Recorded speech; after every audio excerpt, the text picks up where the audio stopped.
Hi guys, welcome to the cooking mini vlog. Puri மசாலாவில் நீங்கள் ஒரு சில பொருள் மிஸ் பண்ணியிருப்பீங்க. அதனால தான் அந்த வாசனை டேஸ்ட்டு இல்லாமல் இருந்திருக்கும். அது என்னென்னு இந்த வீடியோவில் பார்த்துடலாமா?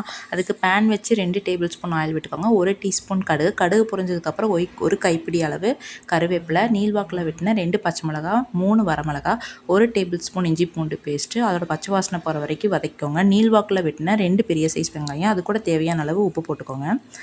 அதுக்கப்புறம் நம்ம மசிச்சு வச்சுருந்த உருளைக்கிழங்கு நான் ஆல்ரெடி அதில் 1 கப் தண்ணி ஊற்றிருக்கேன். ஏன்னா தண்ணி மாதிரி வேணுங்கிறனால நான் அப்படி ஊற்றிருக்கேன். நீங்கள் தண்ணி மாதிரி வேண்டாம், கெட்டியாக வேணும்னா நீங்கள் தண்ணி கம்மி பண்ணிக்கோங்க. இது நல்லா கிளறி விட்டு ஒரு 5 மினிட்ஸ் மூடி போட்டு மூடி வச்சுருங்க.